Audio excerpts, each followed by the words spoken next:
Hey everybody, Sung here, and this is how to improve your carving on a snowboard with one tip. In this shorter video, I'm going to teach you the one trick to bring your snowboard carving to the next level. No clickbait or lengthy intro on this one, so let's get right into it.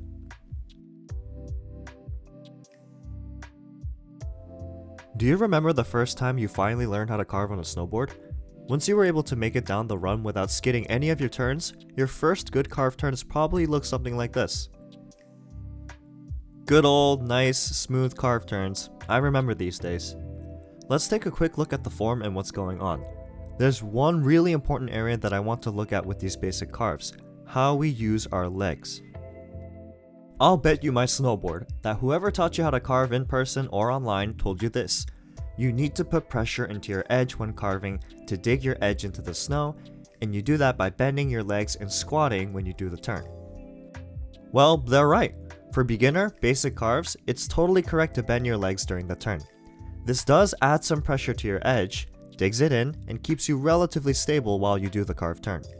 And when you switch from your heel side to toe side carve, or toe side to heel side, you extend your legs, which helps flatten your board so that you can switch edges, aka when you transition. So for our legs, crouch during our turns a bit to dig your edges in, and extend our legs to flatten the board for our transitions. Nice and simple. But that's not what you're here for, right? You're here to learn how to make more advanced carves, how to carve better, harder, with more power and style. In that case, let me tell you that everything that we just talked about with our legs is wrong. Completely incorrect. Everything that you know about using your legs when you carve is now wrong. Welcome to the world of advanced carving. Wait, what? But Sung, why is everything wrong now? And what did I spend so many days on mellow blues to get my carves down for? The reason is that advanced snowboard carving requires different, in fact almost completely opposite, body motions compared to basic beginner carving. I mean, take a look at these advanced carves that my good friend Tom is making over here. Do the movements he make look anything like how I move when I make these basic beginner turns? Of course not. Don't worry though, this video is going to cover exactly what you need to do to carve just as well as Tom. So let's continue. The reason why I spent a good amount of time reviewing our legs for basic beginner carves is because the way we use our legs is the biggest area that needs to be addressed in order to progress to higher level carving. We've established that for beginner carves. As for our legs, we bend them when we turn, and we extend them for our transitions. Well, for advanced carves, we are actually now going to do the complete opposite. We are going to bend our legs when we transition and extend them for our turns. You're probably really confused. Why would anyone ever do that? Well, let me ask you this. I've shown these clips for like the third time, so I'm sure you can answer this. What are the most obvious visual differences between basic carve turns and advanced carve turns? The answer is how big the sizes of their turns are, and how much the board is tilted relative to the snow, also called the edge angle. So how do we achieve these smaller, higher edge angle turns? In order to do that, we need to understand the mechanics of how a snowboard actually works when we carve. Remember our basic beginner carve turns, where we were told to bend our legs when we turn? We did that so we could settle the edge in and add pressure to the edge for stability, right? Well, that isn't completely wrong, but it doesn't capture the whole picture of what actually happens to our board when we try to carve. Take a look at the side profile of my board. Notice how the board starts off with a camber profile. That W shape is the neutral shape of the board when it's untouched. How can anybody carve on this weird wavy shape? The answer is that they can't. Only when pressure is actually added to the board does the board actually bend. And guess what shape the board bends into? A circular arc. That circular arc shape is what we actually carve on. When we add pressure to the board bends from a camber shape to a circular arc shape. That's why we bend our legs on the beginner carves during the turns, to add our body weight and pressure to the board by squatting or crouching, which causes it to bend into a circular arc. That's what we ride on. Well, what happens if we add even more pressure to the board? We can see that the board bends further into a smaller circular arc, much smaller than before. Now imagine if we were to carve with the board in that ultra bent state.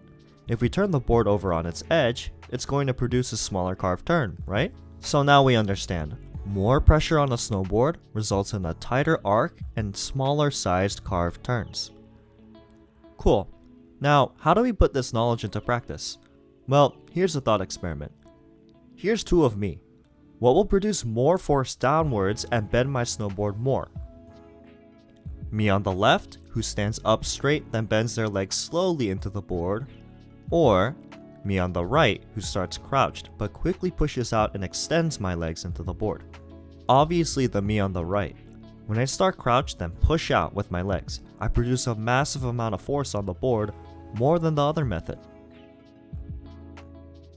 This is why for advanced carves, instead of bending our legs during the turn like in the basic ones, we extend our legs during the turn instead. The board just bends more when we push out our legs against the board, yielding a smaller sized or smaller radius carved turn. It also just so happens that the more we push out against our board with our legs, the higher edge angles we can get away with. The result is a super tight radius and high edge angle and an awesome looking carve. The reason we don't fall on our butt is a little complicated, but it has to do with the balances of equal and centrifugal forces in a carve. Don't worry about the physics though. The main takeaway is that if we push and extend our legs into the board to perform the carve turn, we bend the board more into a tighter arc, giving us a higher edge angle, smaller radius, and an advanced carve turn. Congrats, you're a pro now. But what do we do after we extend our legs? Do we just keep them extended? Of course not. Carving is a cycle of motions, and the advanced carves happen in cycles as well. If we're pushing and extending our legs during the turn, then we're going to have to bend our legs during our transitions, right? At this point, you understand the many advantages of pushing against the board during the turn instead of pressing down into it, so let's talk about why bending our legs for the transition is really crucial. You could probably already tell, but for these advanced carves, everything happens quicker, at a quicker pace, because our carve turns are getting smaller in size. If we need everything to happen quicker, then which style of transitions happens quicker? Me on the left, who starts with their legs bent and then slowly stands straight up, or me on the right, who starts with my legs extended but quickly bends and retracts my legs. The me on the right is much quicker, of course. This is the point that I'm trying to make here. Retracting and bending my legs is a lot faster than extending them during the transitions, which matches the quicker pace of the higher performance carve turns. Not only that, but let's take a look at the flats over here. I'm going to start standing up just like I extended my legs like I'm finishing a turn, but watch what happens next when I crouch suddenly, pretending that I'm switching my edges and going to transition. When I crouch quickly and retract my legs, my board actually comes off the ground for a moment, and I feel a bit of weightlessness until I hit the ground again. In that moment, when my board is in the air and I feel weightless and my body is all crunched up, that's when I transition. Because I've made myself sort of weightless for a second, it's super easy to switch my edges at that moment, and I can transition much quicker than before. And one more thing, remember when during the turn, we push out and extend our legs against the board? We do that to apply pressure to bend the board, right? What happens if that pressure is suddenly removed, like when we bend and retract our legs suddenly during the transition? Boom. The board bends back into its normal shape, even popping up a bit, bouncing back upwards with power. This sudden removal of pressure on the board occurs when we retract and bend our legs quickly. The board actually bounces back up into our legs, which we can use to speed up our transitions even more. Isn't that crazy? If we do it right, we'll feel the board push back up into us when we transition. The force we apply during the turn with our legs when we push out is returned to us when we suck in our legs back for our transitions, which we will feel and can actively use. So to recap, why is bending our legs during the transitions an advanced carving movement? Well, crouching as fast as we can is much quicker than standing up, which makes sense since we need to perform everything quicker for advanced, smaller radius carve turns. When we crouch quickly, our board comes off the snow a bit, making us weightless for a moment, making it easy to switch our edges and transition into the next turn. The board rebounds when we release pressure off of it by retracting our legs, the power of which bounces back into our legs and speeds up our transitions even more. Congrats! Now you know all about advanced carving transitions. The verdict? Definitely bend your legs quickly during your transitions for your advanced carve turns to speed them up and make them snappy. That was a lot of information, so let's boil this down into one tip that you can remember. That was the whole point of the video, right? Well, I did say this before, but instead of bending our legs when we turn and extending them for our transitions, which was the basic beginner carving method, we're going to do the complete opposite. We're going to bend our legs when we transition and extend our legs into the board for our turns for advanced carving technique. That's it. That's the tip. Just bend your legs in the opposite pattern that you're used to and you'll notice an instant change in your carve turns. You'll apply more force into your board when you turn and achieve smaller turns with higher edge angles. You'll transition faster and increase how many more turns you can make in a run. It's pretty hard physically because you're basically squatting your legs in a cycle constantly when you carve, but that's just part of the sport. So, practice this new motion on the bunny hills first. Most people are used to doing the basic turns, where you crouch during the turn and extend your legs during the transition. The advanced turns are the literal opposite. You crouch during the transitions and extend your legs during the turn. So learning this will be difficult at first. You're completely reversing your ingrained habits and rewriting your muscle memory, after all. Start slow, then once you get the pattern down, ramp it up and bring it to the slightly steeper slopes. You'll see just how much of a difference there is with how well you can control your turn shapes, edge angles, and turn frequencies. Take it slow and steady, then scale it up. And of course, have fun. Most snowboard instructors call these types of turns down unweighted turns.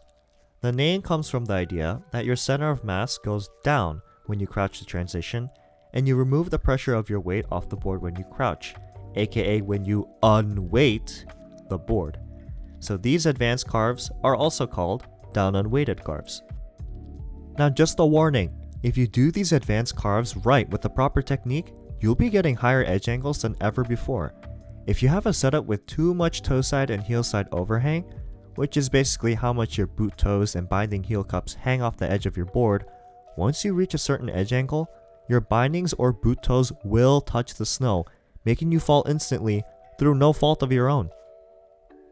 So once you get more familiar with the advanced carving techniques we talked about in this video, take a close look at your gear. Consider getting a wider board or a different type of bindings to help you reduce or eliminate toe side and heel side overhang. Alright, that's it. Thanks for sticking around with me until the end of this video. This video is actually an abridged excerpt from my How to Carve on a Snowboard Part 2 video, where I go into extreme detail on advanced carving. I took a lot of footage for this video from that one, so if you're interested more about advanced carving, check that video out. I go super in depth into every little aspect of my carves. If you don't know how to carve yet at all, but still watch this video to the very end, thank you first of all. And check out my How to Carve on a Snowboard Part 1 video, the perfect video for anyone that doesn't know how to carve yet but wants to learn how from the ground up. If you need carving gear recommendations, check out the Part 2 video where I talk about what kind of gear is best for advanced duck stance carvers. Gear matters a lot when you carve. It will make or break your carving experience, so do a lot of research. Anyways, I hope you learned a lot about down unweighted advanced carving techniques, and use that one tip I gave you to propel your carving to new heights. I'll see you in the next one, so goodbye for now.